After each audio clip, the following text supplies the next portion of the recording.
Be in the know with unlimited access to IBJ and Inside Indiana Business. Our in-depth coverage of all things business means you'll always be completely in the know.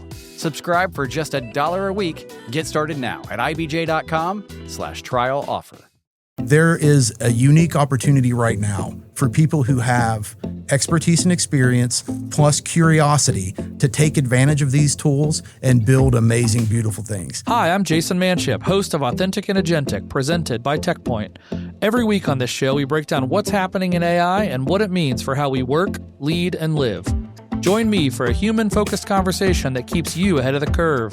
This is the Authentic and Agentic podcast on the IBJ Media Podcast Network. Hey friends, Jayson Manship here from Authentic and Agentic. This is the podcast where we talk about AI, but we look at it through the world of humans. We're trying to understand what's coming, what's happening, and how it impacts each and every one of us. And so every week I like to start the show with a news segment. I cover a couple stories about AI, and I think this week's pretty interesting. So the first story I want to talk about, Anthropic, the people that make Claude, just dropped something last week called Claude Design. And guys, this is not a design tool. This is a builder tool that I think is disguised as a design tool. So what does it do? You describe something and it goes and builds it. You iterate, you keep going back, but it keeps the context of your conversation.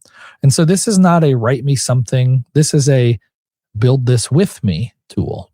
Okay. And it's visual, it's design. And so think about things like, I need to build a landing page for something, or I need to create a pitch deck, or I need to create a quoting tool for my sales team, right? Claude now generates it, structures it, refines it, and keeps your brand consistent automatically through that process. So, I mean, think about what it used to look like. You'd have your idea, hey, we need to come up with a new web app basically to do quotes for sales, right? We'd have a sit-down meeting. We'd talk about what it's going to look like, how all the bits and pieces come together. We'd sit down with the designer and then a developer. We'd have meetings.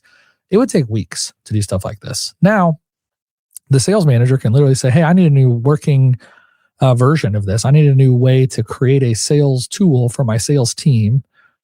Feeds all that into Claude, in this case, Claude Design, and boom, they got it. It's moving, one sitting. Guys, it really compresses ideation, the idea stage, to execution. And I think that's where a lot of businesses stall right now. When I talk to people every day, it's about, man, I have all these great ideas. I just don't have the capacity or the time to do it. And I think Anthropic is realizing that. This is why I'm spending more and more of my time every day in Anthropic inside of Claude. They've got Claude Cowork, they've got Claude Code, and now they've got Claude Design. Anthropic is saying, look, we're not trying to win the chatbot wars. There's a bunch of great chatbots out there. I have loved ChatGPT for years. Anthropic is betting on which of the tools, which of these LLMs, these AI tools helps you build the fastest. And right now, for me, that's Claude. I think we're moving away, guys, from an assistant or a chatbot to a builder. And I think that's a really big deal. Again, I don't think Claude Design is about design. I think it's about turning operators into builders. So instead of chatting with the AI, you build stuff with AI. And I think that's the real unlock that Claude Design helps bring, especially with Claude Cowork. So go check it out. If I could give you one piece of advice, go download Claude, pay the $20 and try it. My second story this week is about, this one's wild, really. A humanoid robot just beat the human half marathon record. Okay. This is a humanoid robot. So it's got legs. It's not a car. It's not it doesn't roll. This is a running robot, right? The humanoid style robots with bipod legs, and they're testing them, right? They're putting them out on these half marathon courses to just see how technology is improving. And for the first time ever, the robot beat the human half marathon record. And honestly, it wasn't even close. It destroyed the record. The humanoid record, or the human record, was 57 minutes, somewhere in that range. And the robot did it in 50. So 13.1 miles in 50 minutes. Just let that sit for a second, right? A robot ran 13.1 miles faster than the fastest human ever. And here's why I think this matters. So they've been doing this for a while, trying to figure out how to increase performance and all that. Last year, most of the robots could barely finish, right? The technology was not there for these robots to get there. This year, they win and they blow it away. And I think this is why I bring this story up and why I'm watching stories like this. This has nothing to do with running. This has to do with machines, right? The machines aren't getting tired. They're not slowing down. They don't have bad days. And if you think about it, guys, we've already lost to machines in chess and content and data and some of these places. And when I say lost, I mean, we use them for these purposes. But I mean, think about the whole chess situation, right? I think it's called Big Blue, the IBM machine, where it would compete against Kasparov or whoever it was on playing chess to see if a machine could be better. Well, they are, right? They have infinite knowledge and infinite retention. We're close to it, I should say. So now when we talk about physical performance, I think that's kind of the next frontier of this. And if you're watching any of the news about the Tesla Optimus bots or any other stuff coming out, like that's what people are paying attention to. And think about that for business implications. If robots can run and they can balance and they can navigate by themselves, they can probably deliver stuff. They can probably carry things. They can probably build. Guys, in some places, they're going to be able to replace labor. And I think this is the moment where AI leaves the screen and it starts to enter the real world. These folks building these robots to run marathons are using that and learning from that to build things that can actually carry and deliver and work in the real world. And it's going to come faster than any of us are ready for. And I think it's a blessing and a curse, right? This is the future ahead and we need to be prepared for it. The third story I have for you today is about my trip last week. So I was in Memphis last week. I recorded the intro and outro to the podcast while I was in Memphis. I was there keynoting at a restoration summit. So this is CEOs and owners of restoration companies. So you have a flood or fire damage or something like that. These are the companies that come in and like fix it and clean it all up. They work for residential, they work for apartments, they work for big commercial buildings, universities, you name it. And so these are the companies that come in and fix all of this stuff and get it back to working order, restoration companies. And so I'm in the room. I ask the whole room of CEOs and owners, who here is using AI? And almost every single hand went up. I was actually pretty surprised by that. Like that was really neat to see. So as I dug in deeper, I said, how are you using it? What are you doing? And here's what I learned. They're using ChatGPT, they're using Gemini, they're using Grok, they're using Copilot, they're using all the various tools. But almost every single one of them was using them in chat mode. They're just literally chatting with ChatGPT or Gemini. They're asking it questions, right? Which I imagine many of you listening to this podcast are doing the same thing. So I asked them this question. Okay, now who of you in the room are building with this? Are building automations, using agents, like taking this to the next level? And almost no hands went up. Like I think maybe one or two. That right there is the gap. I'm in a room with CEOs and owners at companies that are doing really manual things, right? Replacing drywall and fixing carpet and doing all these things. And they're using ChatGPT. They have heard from their peers that I need to be using AI, but they're not taking it to that next step. And that right there is the chasm. That is the gap. That is the piece where if you can cross it, you will win. Most companies are asking questions. Most people are using ChatGPT to help write emails or respond to customers. Most people are dabbling. The next level, guys, is use AI to build things, to run workflows, to connect systems, to replace repetitive work. That's where it really matters. So instead of, hey, ChatGPT, can you help me write this email? It needs to be, hey, Claude, run this process. And the Claude or the ChatGPTs are interchangeable in these moments, right? It doesn't matter which tool you use. It matters how you use the tool. And so let's play this out. A lead comes into your website. AI instantly qualifies the lead, updates the CRM, schedules a follow-up, or schedules the job with the team, right? And then sends a follow-up email. Like no human involved, 5 steps, fully automated. That is what you need to be using AI to do. And I think that is the biggest opportunity. The gap between AI users and AI builders, that's where the opportunity is. So I would challenge each and every one of you to do that. I started the conversation today with go get Claude.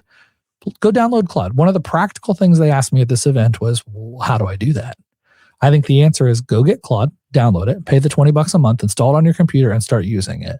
Click on the ideas tab and it'll give you a whole bunch of ideas that you can do. and it just goes. And it is wild if you haven't done it. So please, please, please do that. We're still early in this builder phase, but not for long. Everybody's starting to figure this out. 6 months ago, when I would ask people in this kind of an audience, who here is using AI, less than half the hands went up. Now they're all up. I think 6 months from now, when I'm in a meeting and I ask who's building with AI, we're going to be seeing the same thing. So do not get left behind. Let's get moving, folks. And honestly, like that's why I'm really excited about today's conversation. I'm sitting down with a friend, Adam Brown, today. Adam is one of the smartest guys in the room. I'll give a little bit bigger bio on him on the other side of the break, but he sees this firsthand. So Adam comes from the power industry, which is a very traditional industry, very blue collar, very proven processes and models. And Adam brings perspective, historical perspective, but a forward-looking bend, right? He is building with AI, and you're going to hear it firsthand in this interview. So he is right in the middle of this shift. He is the guy that is jumping over the chasm and taking it to the next level. And so, guys, if you're listening to this show, as you're listening to Adam, I want you to think about, like, how do I use AI? And maybe reshift that to what could I build if I knew what I was doing, or if I tried a little harder, or if I dug a little deeper, or if I installed some stuff and tried to play with it a little harder. I can promise you, Adam and I are very wired very similarly. We just play with stuff. We just get our hands dirty, right? And that's the world of AI right now, is go in there and start building something. We're going to take a quick sponsor break. Huge thanks to the show sponsors, TechPoint, our presenting sponsor, and IWU, Indiana Wesleyan. We'll play a couple quick sponsor breaks for that, and we'll come back with my interview with Adam Brown. AI isn't just changing jobs, it's changing who gets hired. TechPoint's new brief, AI Amplifies the Need to Address the Experience Gap, shows how AI is changing entry-level jobs, and how employers can take advantage of this moment. Download the brief and find out ways to get involved at techpoint.org/AI Gap. AI is transforming every industry, and Indiana Wesleyan University is preparing professionals to lead that change. IWU offers a Master of Science in AI and Data Analytics, a graduate certificate in AI Business Innovation, and an Applied AI Analytics concentration, all designed for working adults. Flexible, online, Christ-centered, and grounded in biblical ethics. Discover how IWU can help you find the way forward. Visit indwest.edu. Thank you again to TechPoint and to Indiana Wesleyan for the support of this show. It literally wouldn't be possible without you guys, and so really sincerely appreciate that. I was bummed. I was out of town last week. I went to that speaking engagement in Memphis, which was really cool, and I'm really glad I did it. It was an awesome opportunity, but I couldn't be in two places at the same time. TechPoint does this AI Innovation Network, which is basically a group of meetups around the area. And the one on the 15th, while I was out of town, was at IWU's campus. And I didn't get a chance to go to it, but I heard great things. And so check that out if you get a chance. Go to Indiana AI Innovation Network powered by TechPoint. Go look that up on their website. And see when the next ones are, because this is something they do pretty regularly, and it's a really cool experience to be in the room with other people that are talking about AI. And so that's a lot of fun. So thank you again to both of those sponsors. I am going to be at the Mira Awards this weekend. So on the 24th, the annual Mira Awards, this is the 27th annual Mira Awards. This year it's in Carmel at the Palladium. It's not a seated dinner. It's like a theater style setup. Tickets are, I think, still available at techpoint.org. Go there, check it out. Mira Awards. If you're not familiar, this is like the Oscars, the Emmys, the Grammys for the Indiana tech community. So this is the who's who in the zoo coming together and celebrating Indiana innovation and technology. And TechPoint puts this on. It's the coolest event. It's so fun. It's so fun to be a part of. This year, they've asked me to come behind the scenes, behind the stage, and interview the winners. So as the winners are announced, they're going to go on stage, give their acceptance speech, come off stage, and I will interview them to learn more about how they're running, how they're functioning, how AI fits into their world. It's just going to be a really cool opportunity to get down and talk to some of the smartest people in the room, right, that are building the coolest, neatest things in Indiana.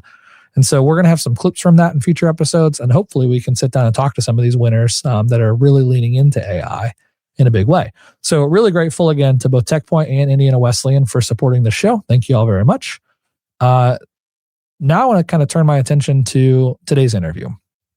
Adam and I are good friends. We met through our kids, actually. Our kids are bestest buds. My son, Simon, plays Fortnite regularly with his two boys. He has three boys, two of which are around Simon's age.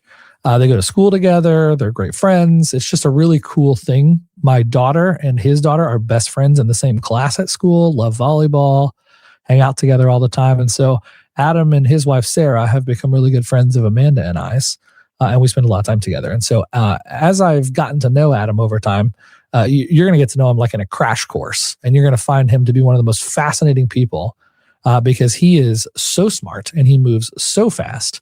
But he has this like historical perspective, right? I love getting into deep philosophical conversations with him about history and old school politics and some of that sort of stuff. But Adam comes from the world of power. He worked at a pretty large power company, knows that world pretty intimately, and he started really at the ground floor. I'll wait for him to tell you about that when he does his own kind of intro and self-story here. But take his brain and how fast it moves and how he's kind of preparing for the next step and apply that to the world of power. And you're going to see in this interview, in this conversation, how maybe you should be thinking about the world that you're in, right?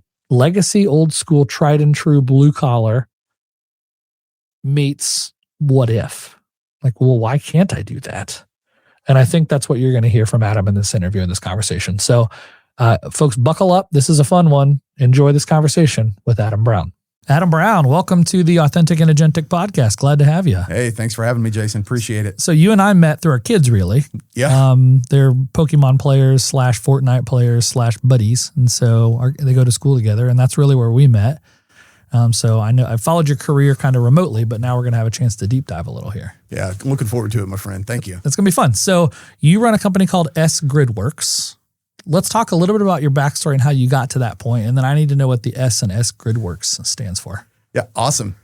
So Adam Brown, right now I'm leading S Gridworks, which is a company I just founded. But prior to that, I spent 20 years in the power industry. So I started my career in power, cleaning boilers in coal-fired power plants as a laborer. So traveling the country, blowing up slag in boilers with explosives and high-pressure water, right? Whoa. And yeah. I did not know that. Yeah, it was a fun job. Okay. Got to eat, right? That's real. That's real. Times were tough, so had to go where the work was. But I did that for a few years and fell in love with power plants. Absolutely. The technology. How does one fall in love with power plants? Well, you should go to one first. Okay. It's this amazing amalgamation of all of the technology and the big moving pumps and motors and turbines, and to be there and to be a part of it was just super interesting to me. And I wanted to understand how they worked, right? Okay. I just fell in love. And so my dream in life for several years was to be a control room operator at a power plant. That was kind of the pinnacle of career dreams for me, because those were the smartest people I'd ever met, right? They were super fascinating, amazing people. So I did that for a few years, clean boilers. And then as my wife was going into grad school, I decided that we were going to settle down and get married, and I needed to get off the road, right? And so I went to work for Dayton Power and Light as a outage planner at a coal-fired power plant. So I was lucky enough to fake my way into a role that I was grossly unqualified for, which is kind of the story of my career. Love it. But and in doing so, I was able to keep working in power, right? To learn the equipment, to learn how it works and how we generate power. And so I did that for several years, working for Dayton Power and Light, which was purchased by the AES Corporation in 2011. And when AES bought us, it was the most amazing thing that ever happened to me, because it opened me up to an entire world, literally an entire world of different generation technologies and transmission and distribution businesses and things I'd never been a part of.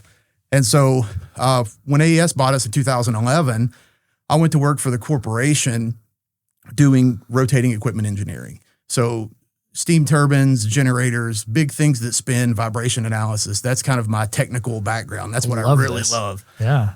And so traveled around the world working on, I had opportunities to work in Brazil, Panama, Northern Ireland, been all over the world with AES. And it was a great opportunity. So all in asset management, reliability engineering, and generation.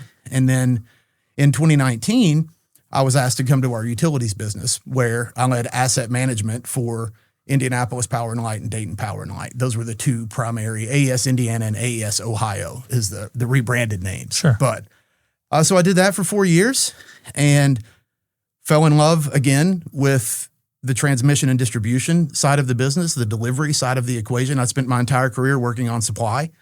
And so an opportunity to come in and learn the delivery side of the business was amazing. And did that for 4 years. And then I went and I left AES and joined a software company, a Canadian software company called Engineered Intelligence, where I was CEO for a year and a half. And just recently left that business. Their Engineered Intelligence is doing awesome things. They're doing a great job right now. A lot of the things that we're talking about are things that we were working on at Engineered Intelligence. So super, super interesting software. Everyone should check it out if you get a chance. But now I'm working for myself with Gridworks. So I decided to start a consultancy where I'm focused on improving the customer's experience that they feel in utilities by helping utilities to be more reliable and to modernize effectively, right? And there's lots of problems in the power industry. Everybody knows this. The power industry is broken. It is. And we've got to admit it. Not that I'm an alcoholic or anything, but in every 12-step program, all of them, they begin, the step one is admitting that you have a problem, right? And then they also add and admitting that you're helpless to fix it without the assistance of a higher power, right? That's the first step. And so that's where I see us right now in the utility industry. That we have a problem in the power industry. And we have to admit it. Can you dig deeper there for our audience? What does that mean? Yeah. So if we think about the arc of technology and things that have been applied to power, we've invested hundreds of billions of dollars in grid modernization, new technologies, new sensors, new transformers, new data streams, and new ways of providing power, but reliability has stayed flat or actually gotten worse. So there's two fundamental ways to think about reliability in the power industry. One is what we call major event day reliability. That's like when everybody kicks their air conditioning on for the first time in a season? Or okay. Well, when a hurricane happens. Sure, that makes sense. So right now, in 2024, the average U.S. consumer, on average, experienced 11 hours of power outage in the United States. Throughout the year 2024. Yes, over the course of that, about year. 11 hours of downtime for an average user. Yes. Okay. And that's double what it was in 2014. Okay. And so that includes storms, that includes hurricanes, that includes anything that would happen, blizzards, et cetera, right? Now, utilities often will exclude those days from the reliability reporting because they're considered major event days. But even if we correct for weather, even if we correct for major event days and exclude that from our reliability metrics, we're still staying flat. We're not improving. So we've spent hundreds of billions of dollars on new technology and things are not getting better for the actual customer. And so why is that? What is the problem? And that's the problem that I want to solve at Gridworks. Okay. So we're gonna come back to the S&S Gridworks because I still want to dig into that. I'm curious on that part. But how does one solve that problem? I guess I don't understand if these big companies, these some cases $100 billion companies are trying to solve this problem. What are they missing? Why is this not being addressed? Are they just focused on the wrong things? Yeah, I think that we're solving problems and we're applying technology, but we're not fixing the fundamental underlying business model that drives it. We're not fixing the incentives and we're not fixing the way that we use those technologies. Okay. So the way that I think about it is the electric grid was designed literally by Thomas Edison in the late 1800s, right? And it was designed as a kind of hub and spoke style system where you have large generators and one-way feeds of power from a single generator out to the people, right? And so what's happened is we have solar, we have distributed energy, all kinds of different distributed energy resources added to the grid. We have data centers, these huge single point we loads. talk about that a little bit on this show. Absolutely. And we should. I think they're amazing. Yeah. I am pro data center. Well, we're going to unpack that here officially, shortly, I'm sure. But it was designed as this hub and spoke style system, and it's evolved way past that. and we still operate the grid as if it is the hub and spoke style system where you have the entire operational and control regime is designed around radial feeds, hub and spoke style architecture. When in reality, it is a network. It's a networked system with, tons of ties. The average circuit has, I think in Indiana, has around 3 ties or 3 connections to another circuit, right? So it's no longer a one-way feed. It's a networked system. It's a mesh network of nodes and edges, just like in the data centers and in computers. The network, yeah. And we should run it. We should run it as such. We should run it as it is and not as a power system from the 1800s. And so, is that command and control? Is that just because I'm not trying to put you in a spot where you can't talk about some of this stuff, but is that because the local power companies control the throughputs, or how? I guess I just don't even understand how all that works. Yeah, it is. So what I'm proposing is not a fundamental change to the market of power. Right. Okay. What I'm proposing is changing the way that we deliver power to customers by taking full advantage of all the technologies that we now have, right? So we have things like reclosers that we've installed. What's a recloser? So a recloser is essentially a switch. And if an outage occurs on a system, what the recloser detects it. And if it is a temporary outage, like a tree branch falling across the primary, right? That's something where the recloser will then kill power to the circuit and then attempt to re-energize the circuit automatically. Okay. And so it's essentially an automatic fault detection and isolation system. Smart. Amazing. Yeah. Absolutely amazing technology. But we're not using them. We're not getting the benefit from them that we claimed we were going to get. Right. And it's there. Okay. So the technology's there. The sensors are installed pretty much everywhere. There are some, there's variations to how modern and how technologically advanced utilities are. Sure. But I'm generalizing on purpose, right? Okay. But the technology's there and it's available. And what we need to do is use the technology the way that internet companies use these technologies, nodes, edges, reclosers, et cetera, and not. Yeah. I mean, if you were Google or Amazon Web Services or one of these groups and you were down 11 hours a year, I feel like that's not going to be good enough. Right. No.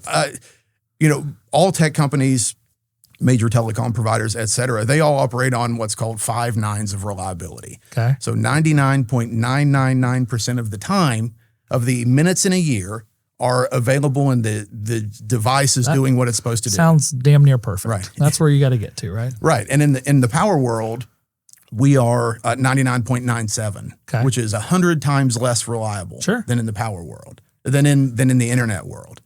And it's my position that the power world could learn a lot from the tech companies, and tech companies can learn a lot from power companies. And the way forward, the best path forward is a marriage of those practices, right? It's let's find what works best. How do we achieve, if I sell power, my goal is to make my customers happy by making sure that they have power when they need it, right? That's what I want to have happen. That should be my core goal. And anything that is not enabling that, we should be thinking about fixing, right? And so power companies are amazing. They're full of the smartest people in the world. I have nothing but warm affection for the power industry, right? So I don't want to come across, I am a bit of a contrarian. You might find that hard to believe, but my heart is with power. Sure. I want to fix it. Well, we need it, right? It's a real thing. Let me summarize that from my perspective, if I can. It sounds like the power companies, Thomas Edison did this in the 1800s, and the tech companies have started with a blank slate and said, we're going to do it the correct way using what we know today. And it feels like there's this coming moment where we need to say, hey, just because we've always done it this way in the power industry is not necessarily the correct way moving forward. We've learned a lot from the tech companies. That said, the power companies have paved the way. They've installed lines and cables all across this country and connected all these bits and pieces. So there's a lot of wisdom, I think, to your point, to share between those two groups. Oh, absolutely. And the grid is the power grid is the most complicated machine in the history of humanity. There has never been a more complicated machine since the Industrial Revolution and before, right? It doesn't exist. And so the solutions are going to be complicated. And And messy. Absolutely. And we're not going to get everything right. Sure. But I think there's a huge opportunity to take and draw from the works that, Google published their site reliability engineering books in 2016. So that's how far back we're going. This is not even new technology. Sure. Tech companies have been doing it since the 90s.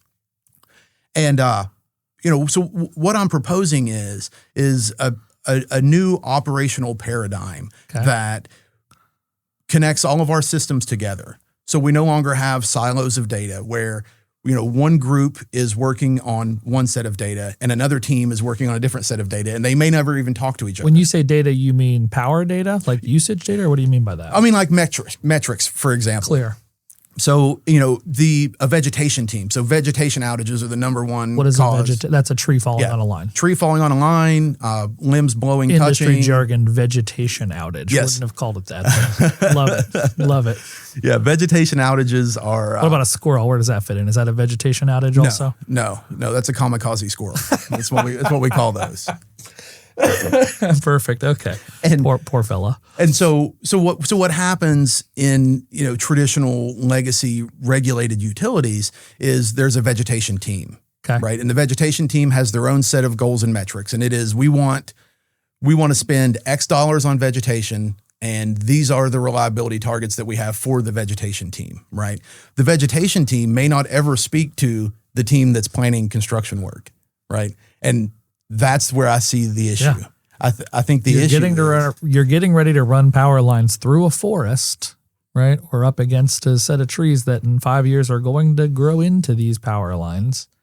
Absolutely. Plan for that. Let's have a plan. That seems Let's reasonable. think about it. Yeah. And let's use the latest in predictive modeling technology. We're going to talk about AI a lot right now, right? Yeah.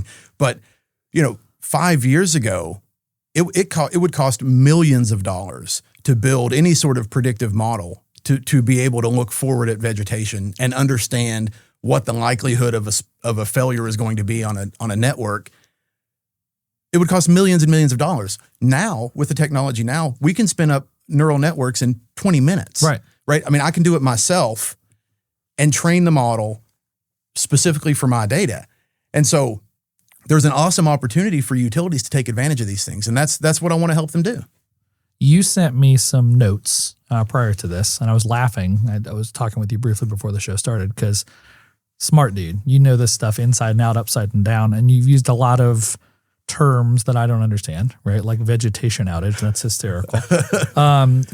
Interrupt me, brother. A couple things that jumped out to me. And I'd just like for you to touch on these things, and then we'll get into some of the AI stuff. But you talked about storm drills, chaos engineering, protection relay testing, black start procedures. What are those? What do those things even mean? Yeah. And so the fundamental reliability framework that I'm proposing for utilities is drawn from Google. It's called Site Reliability Engineering, SRE. That's the thing from 2016. Yes, that's SRE. Okay. And what we have right now, so reclosers, FLISR, fault location identification and service restoration, right? It's an automatic correction of an outage that occurs on a network. And this capability is only possible because of all the investments that we've made. It finds a fault and it reroutes the fault and restarts the thing and sits it back when it's good again. Yes, absolutely. And utilities already do those things. Utilities have that technology now. What we're missing is the fundamental orchestration layer that sits on top of all of these technologies to make them work well together in a unified system. And that's where I see SRE coming in. And so I draw parallels in my book and in a lot of the writing that I do to existing practices at utilities. Everyone in a utility knows what I mean when I say FLISR. Right? Yeah. What I did not know. So thank you for clarifying. But they don't know what automatic failover is, which is the SRE. That's the internet term for the exact same activity. You're literally bringing these two worlds together because of your tech background and your power background. That's the dream. Yes, sir. Okay. That makes total sense. So so these SREs have, help me walk through that a little bit. So an SRE from Google, we talked about this, is 2016 or whatever, 10 years ago.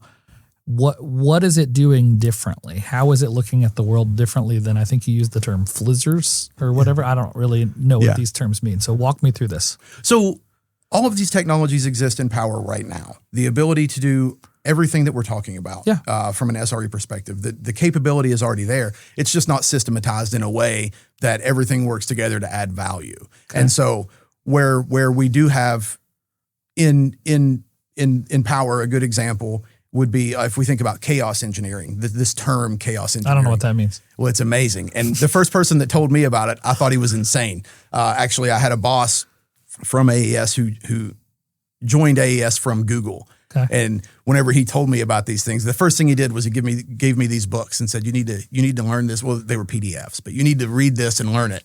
And I thought he was insane.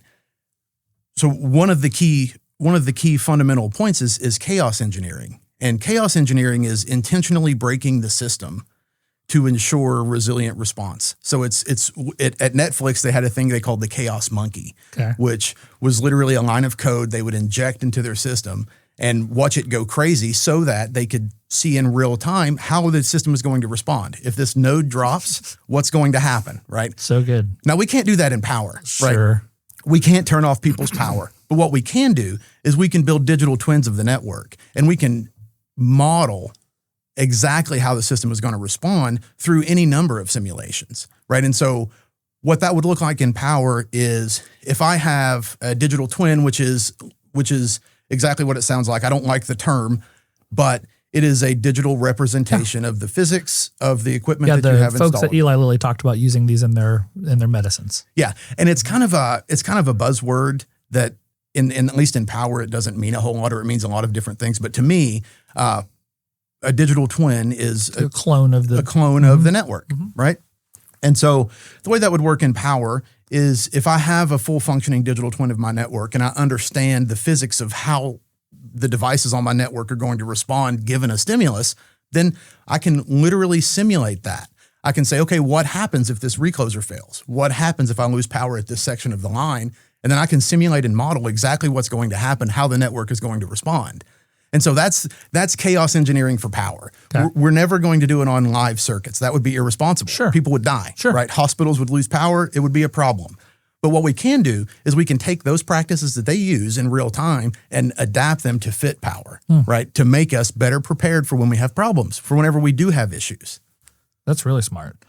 The I guess my question there, it feels like some of the solutions that you're talking about here.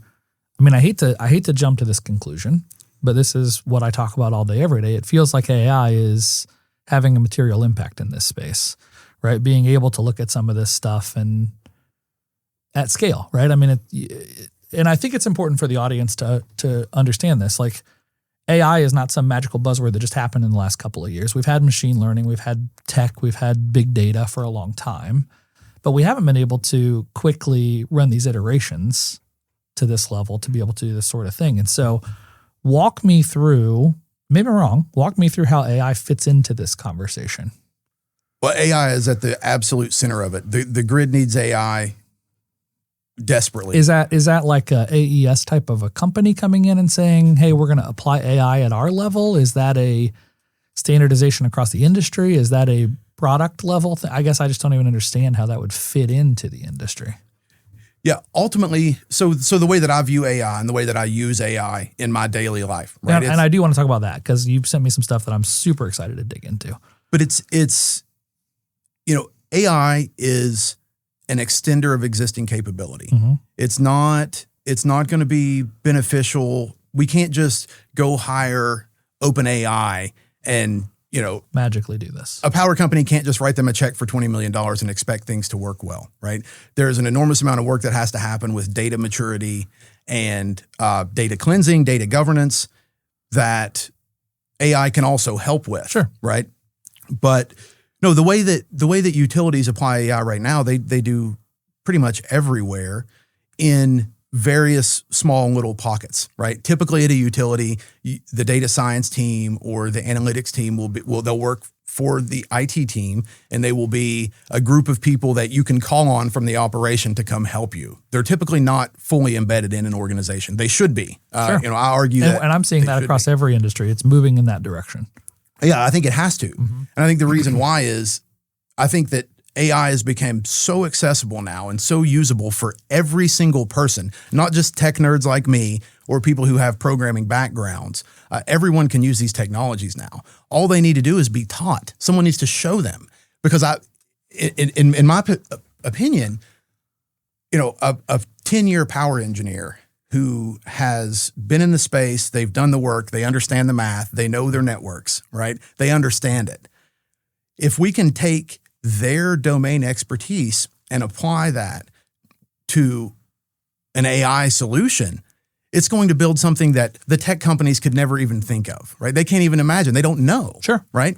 And so the barrier to entry has always been the technology. It's been literally Python programming machine learning models that people don't like doing. I don't like doing it. Sure. I can. It sucks. It's not fun. It's hard to maintain. There's a lot to it. It's constant. I mean, yeah, I think that AI does change some of that stuff for sure. Well, the barrier's completely gone now. For sure. So, and we see it all over the place. But ultimately, the market is super fragmented. Every state has different regulations, different requirements around how we use AI. We have federal regulations, NERC and FERC, that have very, very stiff penalties on data security, data privacy violations. We're dealing with customer data. Of course they would, sure. Right?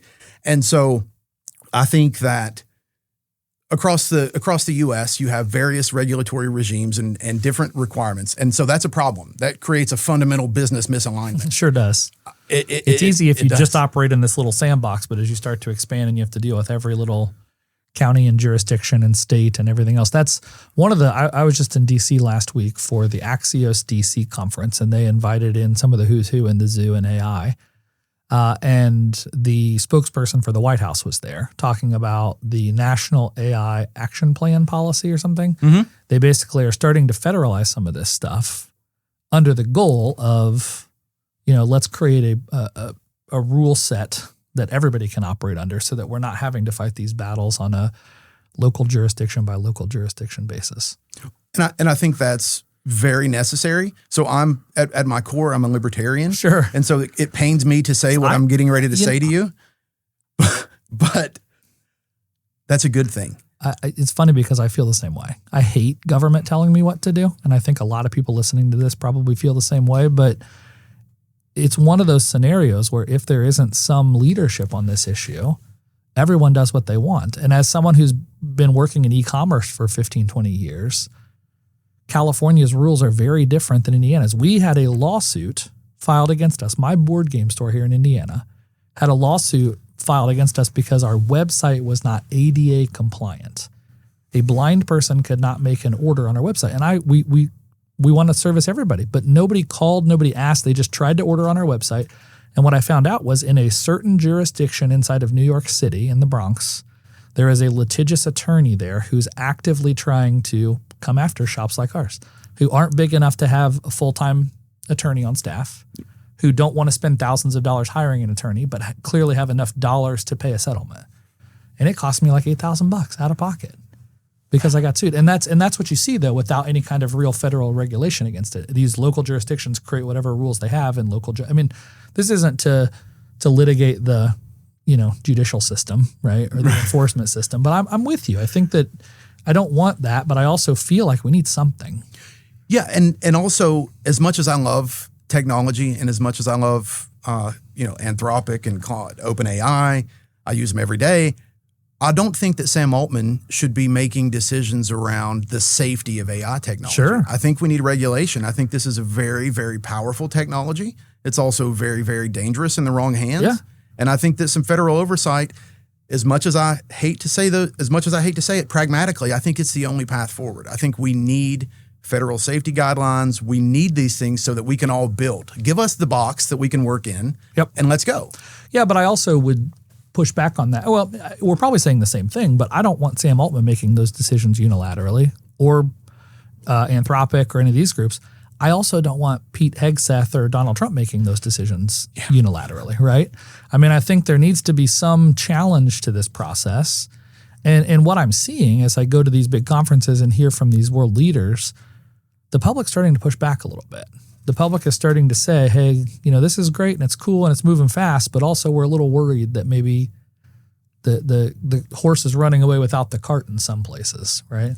Absolutely. And it's both thrilling and exciting and also a little bit terrifying. Sure. And I agree. I think the democratic process needs to work, right? I think we need, some sort of federal legislation that regulates AI safety and AI implementation. And this is probably the only instance I can't think of anything else right now that I would say that about.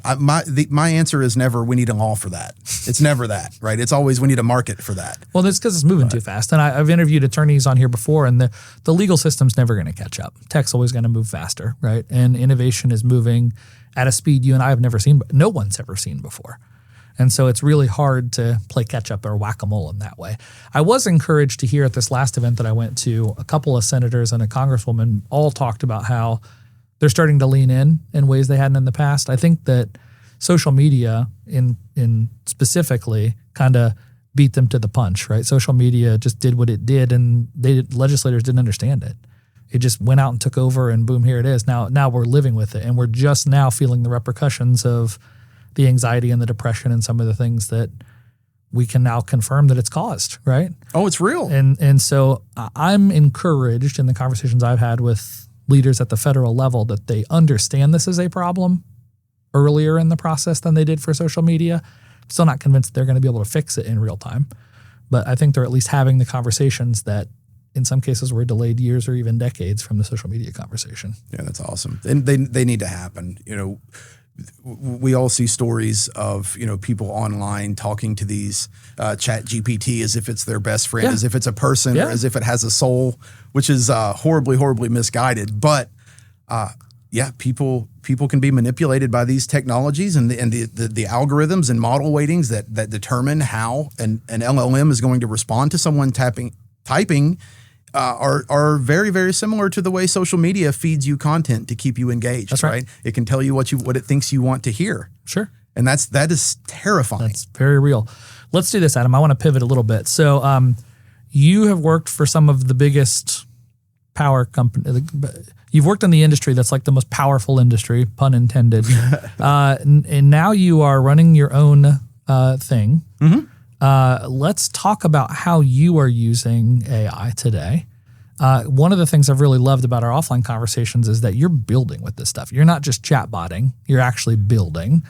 And so I'd like to challenge you to walk our audience through what you're building, how you're building it. A lot, and let me caveat this. A lot of our people aren't, right? The people listening to this aren't familiar with OpenClaw and automation and this sort of stuff. They've heard of it. But I want them to hear from you in real time what you've been working on this week. Like, what are you actively doing and what are you learning along the way? Yeah. So some of the projects that I'm working on right now. So one, I've got a website, sgridworks.com. And on that website, I've created a machine learning playground for power engineers. So essentially what I've done is taken all of the important analytics, forecasting, et cetera, and built models that any power engineer, it's all open source, it's all free. Anyone can go get and take and then apply to their utility. So it's almost like a fake digital twin type of scenario where they could pull it down and start banging against it. Yeah, I created an entire fake utility. So we've got, that's wild. Yeah, we've got, just over a couple 100,000 customers, several circuits of a fictional utility that anyone can use to model on without violating any data security rules. It's all fake data, sure. Right? It's all synthetic. Sure. And so I did that really as a way to try to start the discussion, to spark interest. And it's been amazing. I've had people from Purdue University, the University of Texas in Austin have reached out, EPRI, the Electric Power Research Institute is EPRI, just reached out yesterday wanting to talk about how we can use these things. So that's just an open source fun thing that I did, but it was an extreme amount of work. It was, it was probably, 10,000 lines of code total. Sure. And for someone who up until 4 months ago had probably written 5,000 lines of code in my entire life, in the month of February, I've written probably 1 million. Sure. I can check my GitHub and find out. But what I'm doing is I'm building Gridworks. That's the foundation. The website is meant to be a hub for people in power to come and learn, right? To come and learn and hopefully spark some interest. Hopefully someone will be interested in what I have to say and call me, right? That's the dream. Other things that I'm working on are behind the meter optimization for data centers. So with data centers right now, there are we're out of power, right? We're out of transmission capacity right now. The data center boom, we've already found this point. So slow down for me. Yes, sir. That's a very concerning stat to hear. What does that mean? We're out of power. That's a bold statement. Yeah, what that means is that the amount of time that it takes to build new transmission capacity to serve data centers is decades. It's 10 years to build this, and we need the technology quicker. We need these data centers now for society. Like it's a matter of national security that we lead AI globally. It is. That's the way that I view it. And so what's happening now is there are a lot of developers that are struggling to find locations where the power is accessible to feed these data centers. So what they're then doing is considering generation options. So if I build generation on site, that's what behind the meter means, right? So if we build the generation on site to support this data center, what does that need to look like? How much is it going to cost? What's the reliability? What are reasonable solutions there? I mean, I've heard that wind and solar aren't super reliable, or at least at the scale you need them to be, unless they're in the desert or in parts of mountain ranges or whatever. Nuclear is a conversation I hear a lot about, but I don't really understand how realistic that is. I've heard a lot of politicians talk about it. I've heard a lot of news stories on the topic. If I'm a data center and I'm building generation on site, what does that mean? Yeah. So right now, the most common technology are just reciprocating gas engines. So these are very, very simple, 1960s, 70s technology generators that are available. You're literally pouring gas into an engine like in your car, and it's generating power, and that power is going into the grid. Well, natural gas. So you tie into a natural gas pipeline and feed them that way. But it's an engine in that similar way, where it's taking the combustion or whatever it is in that moment and creating that. Okay. And so for smaller sites, 5 to 100 megawatts, those the economics make sense for those types of engines. For these huge utility scale monsters that require 300 or 2,000 megawatts of power, it's combined cycle gas technology. So CCGT is essentially a large gas combustion turbine that the waste heat is captured to boil water and run through another cycle. So instead of it being a single cycle of combustion, you get it both ways. So AES Eagle Valley is a GE Frame 7 CCGT, the best technology in the world, right? It is. And so it's a mix, and it really is finding what works for the site, for the local fuel supply, for the tariff market that you happen to be in, for the wholesale market for power, depending on which system operator you're under. And there's a mix of all the above. I think solar is amazing, and I think solar is probably the largest part of the answer to me long-term with storage.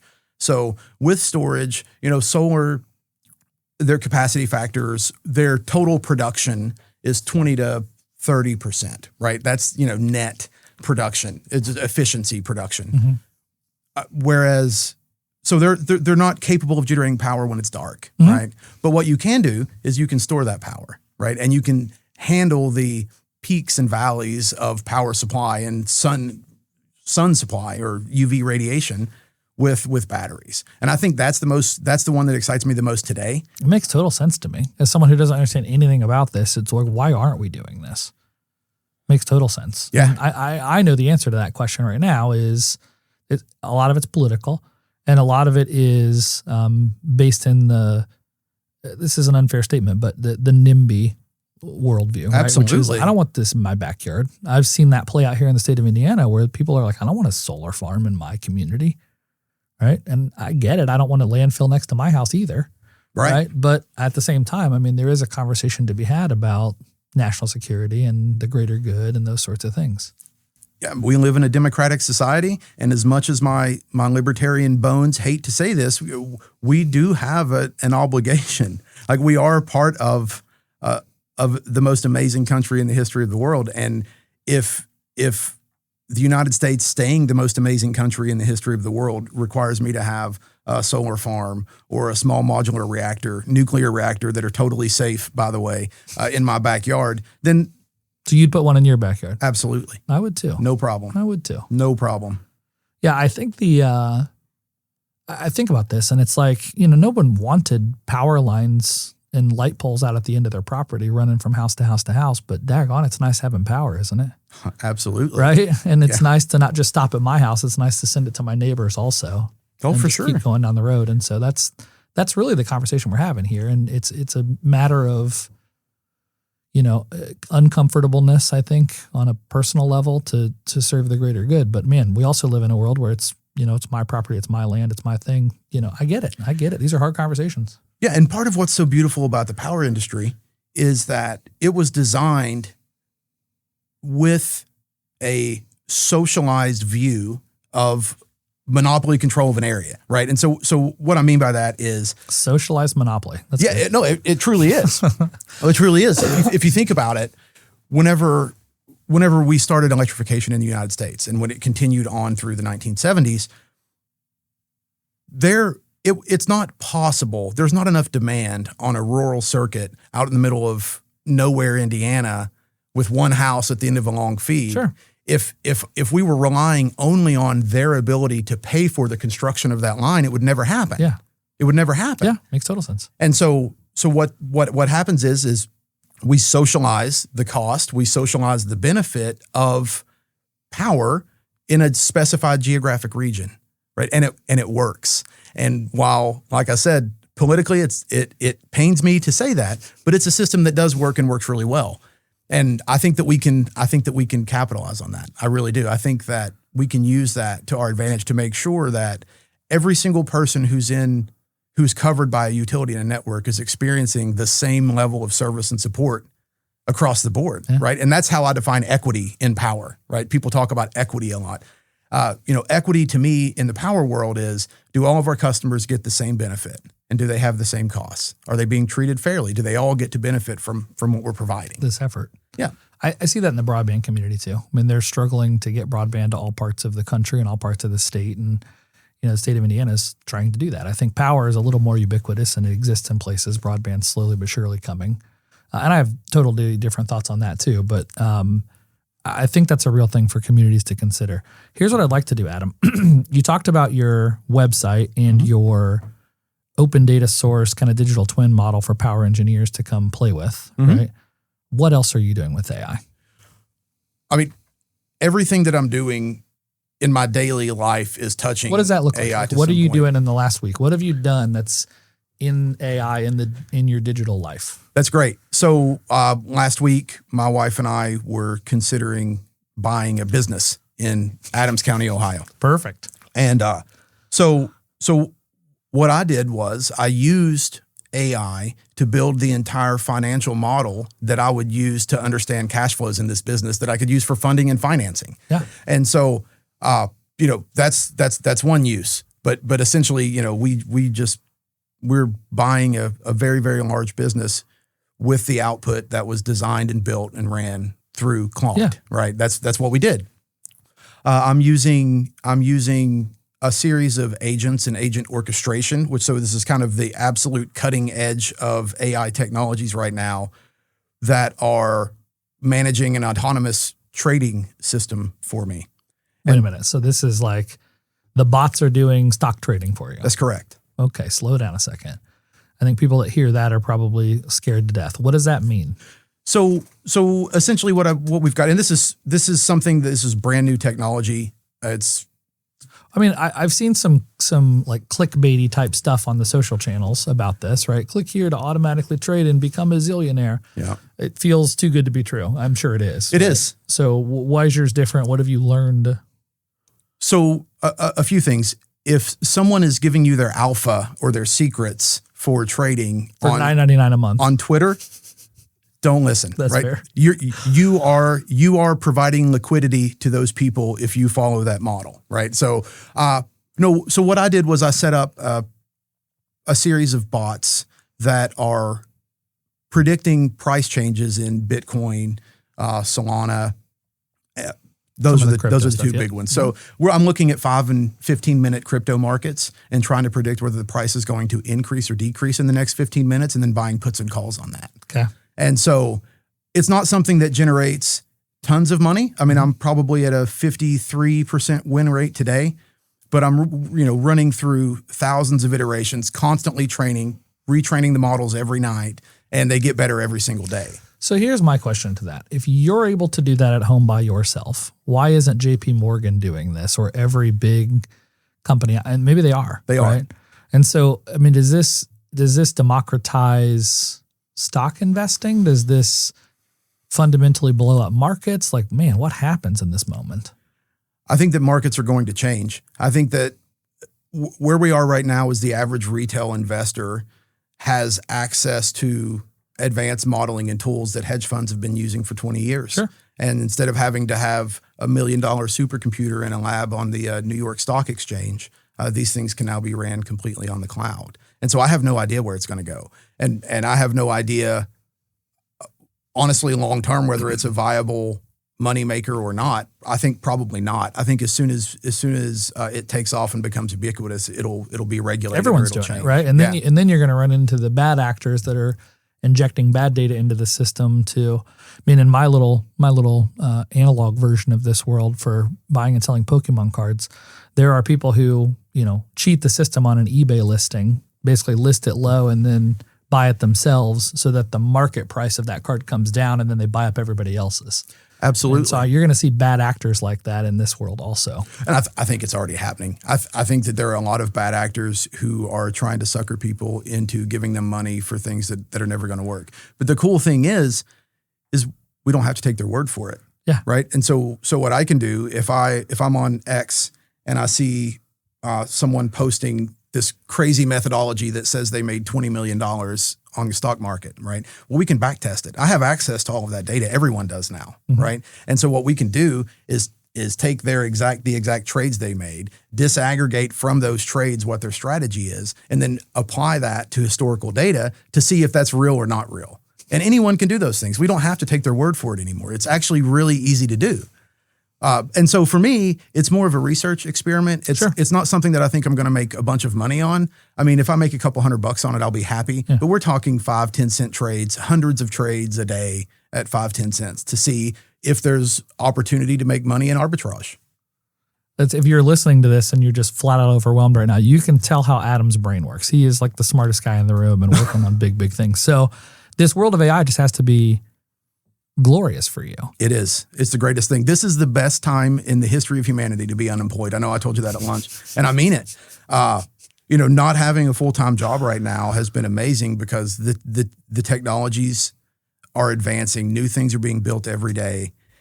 Claude, Anthropic is on an absolute tear right now. I've loved it. I use it. Probably 10 hours a day. Absolutely. They're coming for everybody. Mm-hmm. They're releasing new features every day that I would have paid hundreds of dollars for 6 months ago, and they're free. Yeah, it's wild. It's not free. It comes with a subscription, sure. But it's absolutely amazing. And so, yeah, all of this capability now, I feel like what's happened with me is specifically in my business to go back to power. Yeah. Right. I've been in power. I've lived there for 20 years of my life. This is what I love. I'm the biggest power nerd I know. You're the biggest power nerd I know too. Yeah, good. I mean, I love it. That's great. But I always had ideas and always knew how things work. And I understand math, right? But what I lacked was the ability to execute on these ideas. And that's what AI does now. You didn't have a team of engineers working for you on whatever pet project like trading Bitcoin that you That's correct. have, right? And now you just have them and you just tell them go and they just go. And now you're using it to buy businesses in other states and do all these. So here's what I want to ask, I guess. For the listeners, there's Claude Cowork, right? A lot of our people have used ChatGPT or Gemini or Copilot or whatever their companies kind of require them to use or whatever. When I started talking about AI, a lot of people didn't know what agentic even meant. It was really funny when I pitched this podcast idea to the IBJ, the publisher said, I don't know what agentic is. And I said, you will. And he messaged me a month later and said, dude, I'm hearing this term everywhere. I said, yeah, because that's where we're headed. So talk to me about the agent side of this for you. Like, what are you doing using these? You mentioned Claude Cowork, but I know for a fact you're doing some other stuff. What's that look like? Oh yeah. So at my house right now, my main setup, and this is how accessible things are.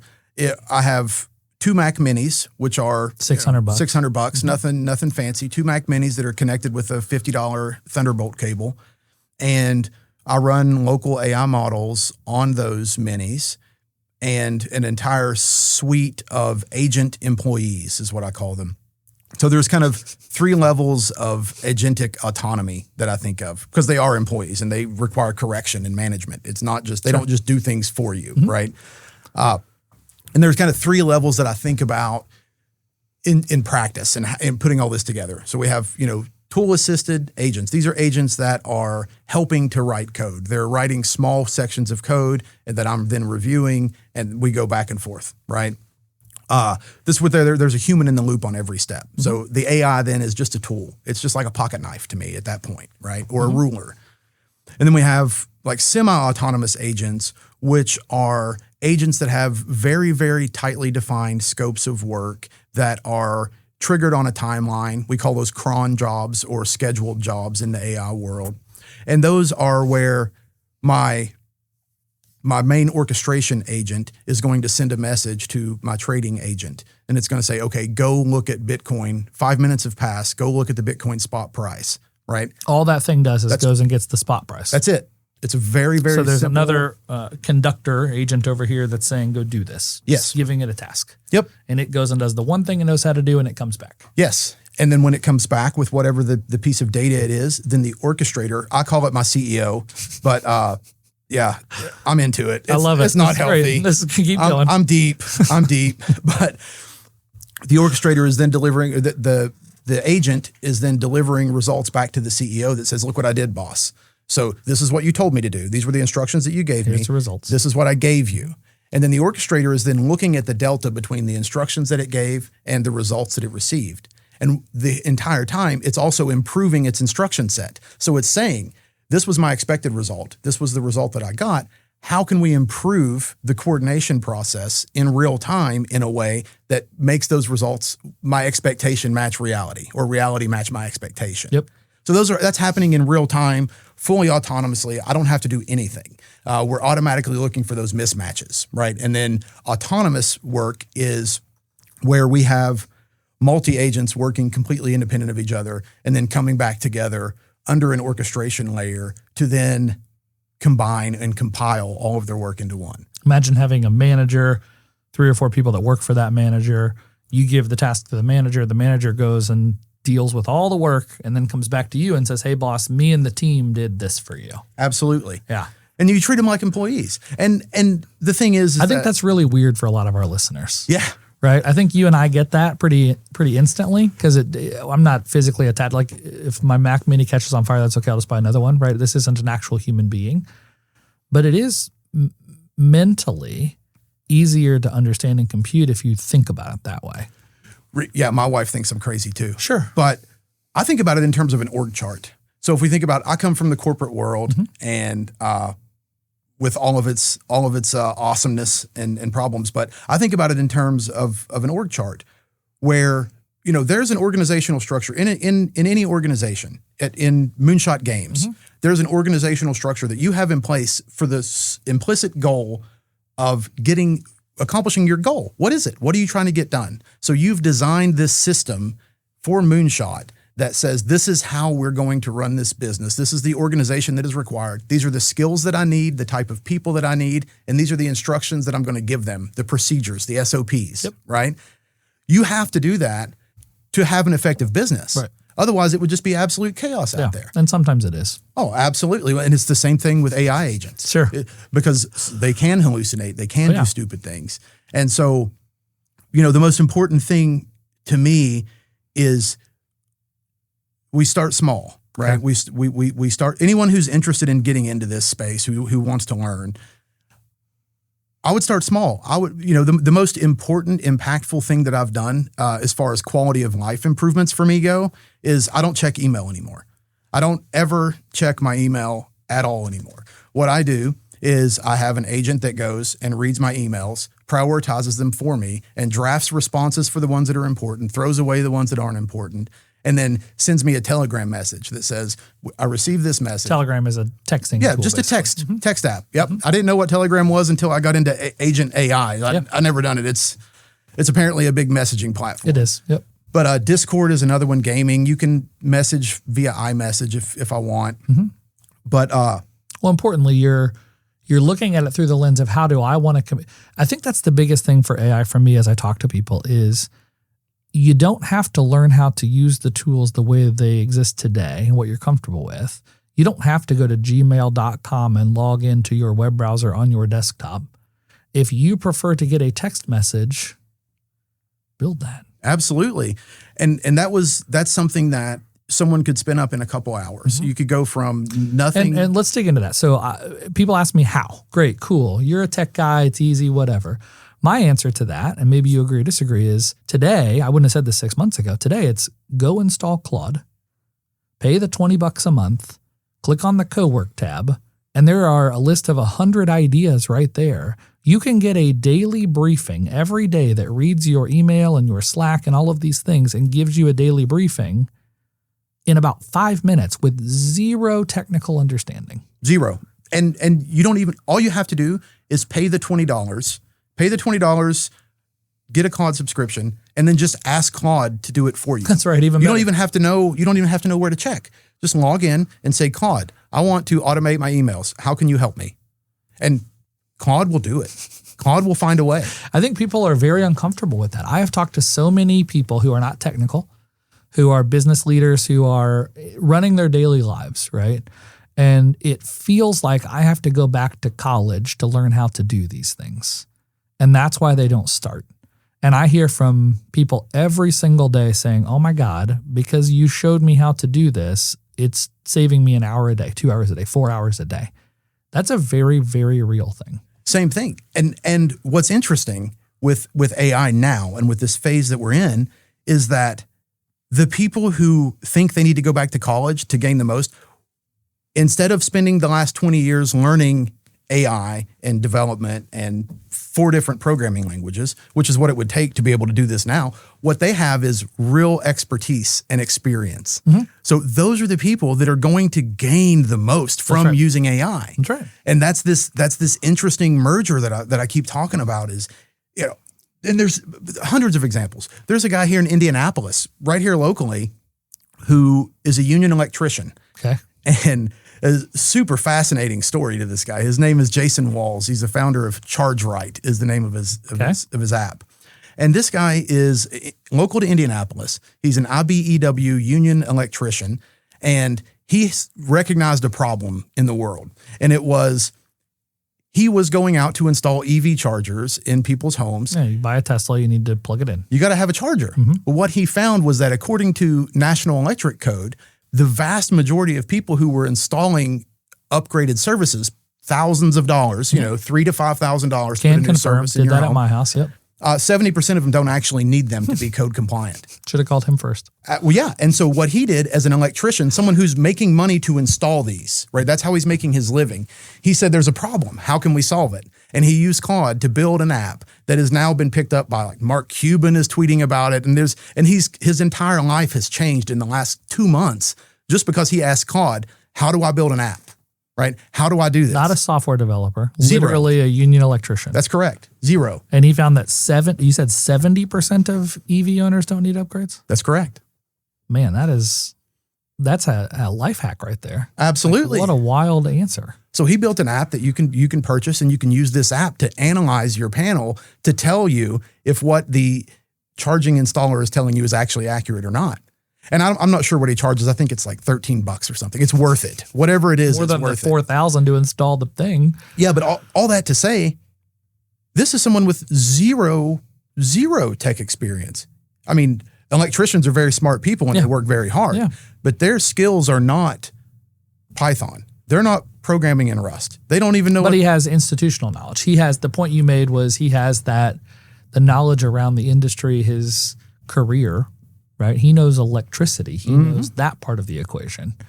And that prompted him to help unpack this actual core problem for people. Well, yeah. And his barrier to entry was never his expertise or his good ideas or his willingness to want to help people. He already had that, right? What he was missing was, how do I do it? I don't have a software team. I don't know how to scope a project. Now it's a laptop and a Claude Code subscription, $20. Yeah. And it's running right now. So the website, let me shout it out real quick. Please. This guy's fascinating. Please. It's www.evchargeright.com. Right as an R-I-G-H-T. R-I-G-H-T, Yep. yes, sir.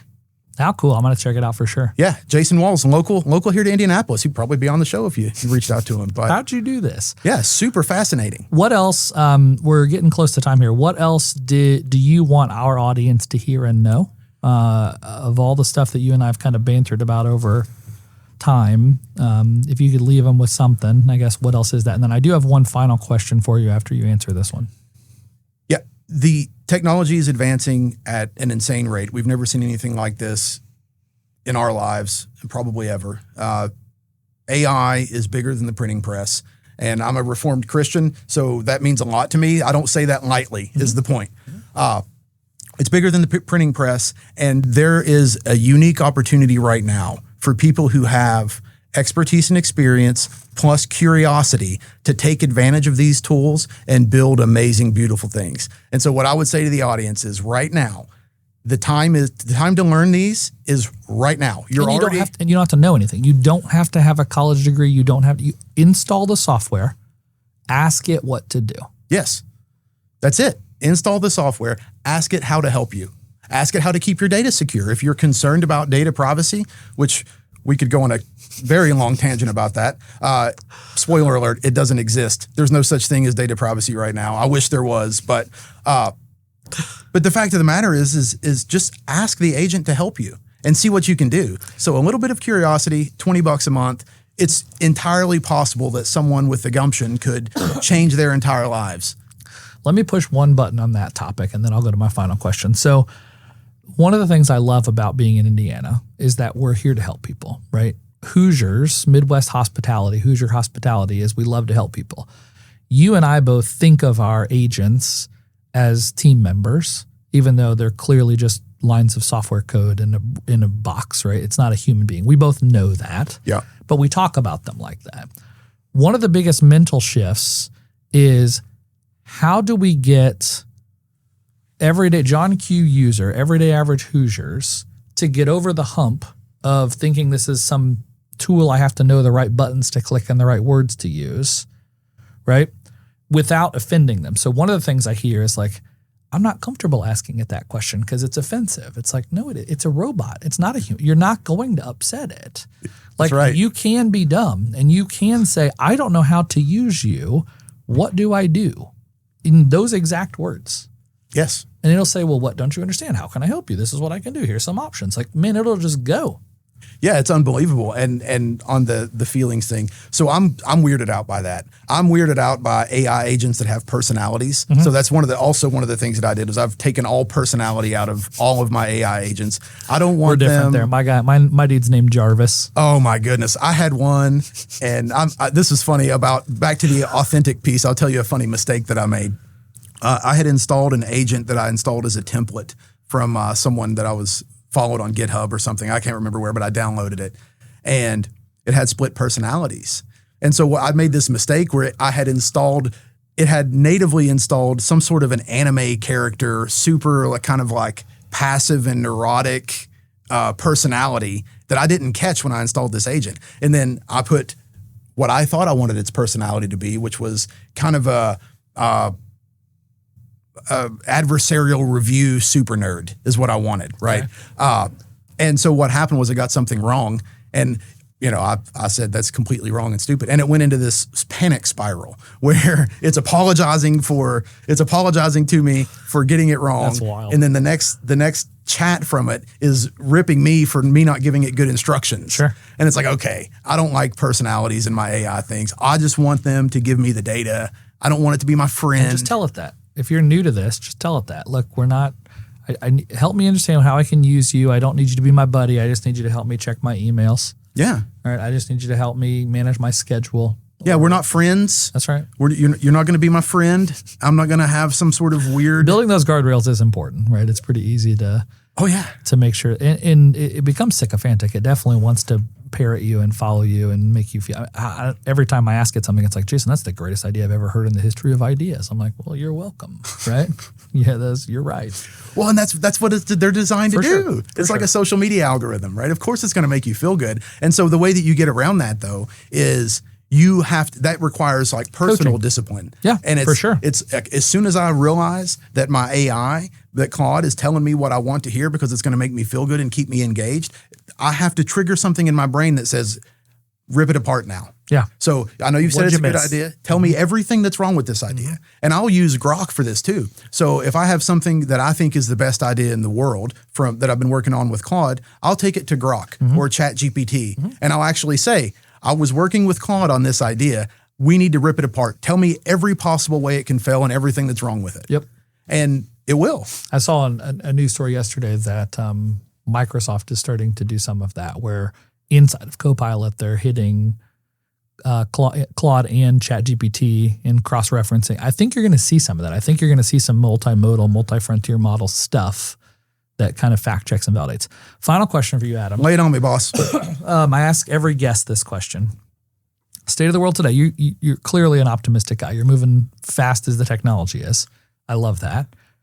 What is it that you're worried about? What keeps you up at night when we think about the speed of the world, about how AI is impacting our culture, our environment, our job force? Like, what is it that's making you pause and say, oh boy, we got a big problem ahead of us? Okay. So this is a two-part answer. So one, I'm going to tell you what I'm super excited about that most people are afraid of. Okay. And that's jobs. Okay.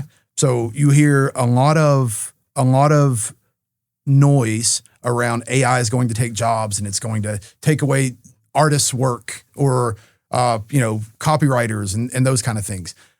I think that's completely absurd. I think that's a reductionist mindset. And I think that approaching it that way is actually very dangerous. And people did this. The Luddites did the exact same thing with weaving limbs, right? And at the end of the day, I don't think anyone should be afraid of their jobs. I think that if you are an artist right now, if I'm an artist, and I'm not, I have zero artistic talent. If I'm an artist right now and I see AI art, instead of looking at that as a threat to me, I should see that as another vehicle for me to apply my vision, my creativity, my talent, all of these things that I have that I've worked on for 20 years as an artist. How can AI make that better? How can I use AI to make me a better artist? How many secretaries changed their jobs as a result of Excel? Right. And that was a good thing. Microsoft Excel was a net positive for humanity. It was a huge improvement in productivity. And I think AI is going to be the same. So I think it's fantastic that AI is going to change our jobs. AI is not going to take our jobs. We have to manage it. We have to learn. But it's going to extend our capability 10, 50x. Yeah. So that's one. Everyone worried about jobs. We should not be. Okay. We should have an abundance mindset, and the opportunities that are being created here are there for people who are willing to take them. Now, the people who don't engage, the people who become Luddites and say, I'm not going to use this technology, be interested, you're going to get left behind. That's right. It's going to happen. Yeah, you stick your head in the sand, it's going to pass you by. Absolutely. And so I'm very optimistic about that. Okay. I think that AI is going to have it's already having an amazing impact on productivity in tons of industries and in my life. And I think that I'm of slightly above average IQ, not very far. And if I can do it, anybody can. So we should be leaning in. Everyone should lean in. Don't worry about your job. Think about how AI can help you make your job better, right? Think about how you can use AI to make money with the skills that you know from your job that tech companies don't know. There are ways to do it. So that's one. I'm super optimistic on the jobs front. What I am afraid of is cybersecurity. Okay. I am concerned with the quality of code that can come out of these agents, where if you don't know how to build an app, you may not have the proper authorizations, the proper cybersecurity setups. And so because it's so easy to build and ship things now, it's really easy to build good things, but it's just as easy to build horrible things that aren't going to work. And so that's one of the things that does concern me. And I think eventually AI plus quantum computing is going to crack encryption. And whenever 256-bit encryption is cracked, everything that we know about cybersecurity and how we keep our data secure in the world is gone. It must be rethought. Wow, I never even really given thought to that. Yeah, that's what scares me. Sure. I don't know how quickly that's going to happen. So it's a double-sided envelope. It's the builders that are creating using these tools, like Claude Design as an example, right? And there's a difference between having it check your emails and having it log into your bank accounts. Correct. Right. Those are very different use cases. And so your point is, let's be cognizant and thoughtful about what we're exposing to these AI tools until the security catches up with some of it. But then on the flip side of that, you're also suggesting that because of AI and quantum at some point, like the world we know today in terms of data privacy and security is at risk. 100%. I haven't given that much thought at all. That's what scares me. Well, it should. It scares me too, now that you said it. I'm a utility guy. I care about keeping data secure, right? That's it's like paramount in my mind. But that is what scares me. And I think that, these tools that are available to you and I and to my grandma and whoever, those same amazing superpowers that you have, bad people also have. That's right. And they will find ways. We talked about bad actors and market manipulation. Mm-hmm. They'll find ways to use those same superpowers for evil.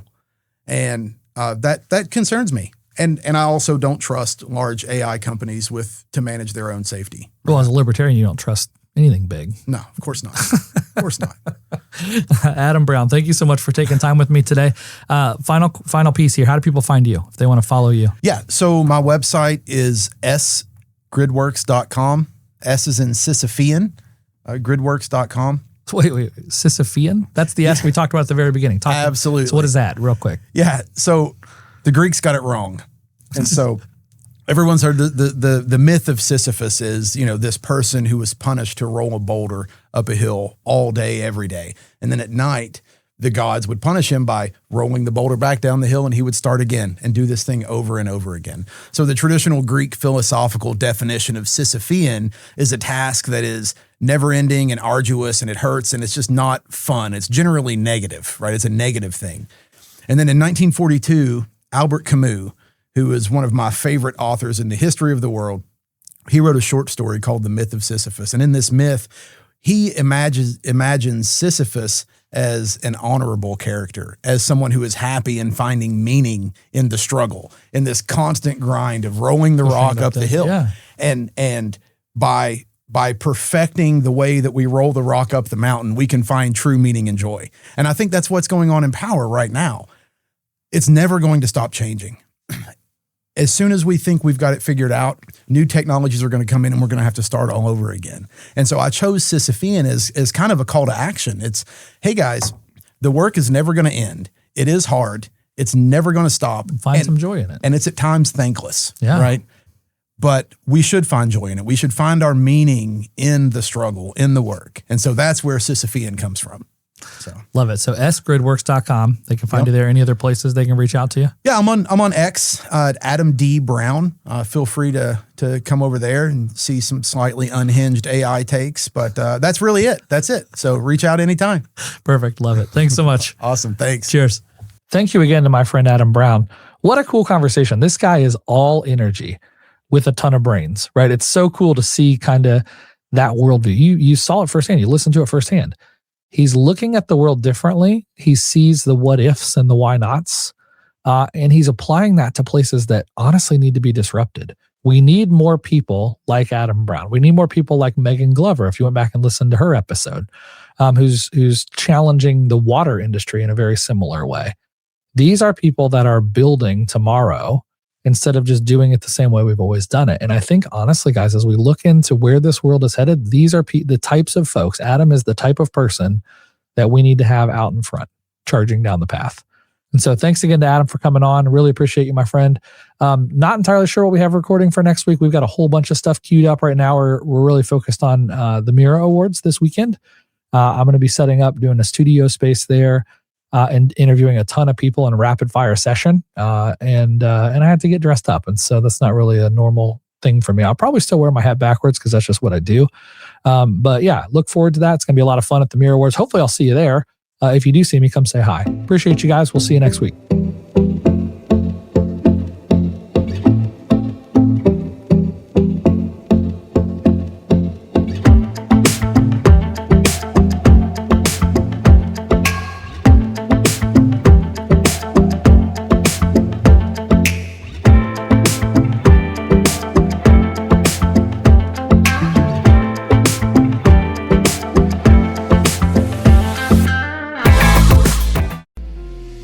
Whether it's healthcare innovation, major infrastructure, or global sports impact, Inside Indiana Business with Gary Dick tells the stories of Indiana's groundbreakers and game changers. It's the must-listen show for business, civic, and community leaders across the state. Subscribe and listen wherever you get your podcasts or at ibjpodcast.com. The IBJ Media Podcast Network is the soundtrack of a growing state. Indiana is on the move, and you can hear it happening on the IBJ Media Podcast Network. We bring you the voices at the center of our economy, our courts, our companies, and our communities. Subscribe now and be part of the conversation that's building Indiana's future. Find all of our shows by searching IBJ Media in your podcast app or visit ibjpodcasts.com.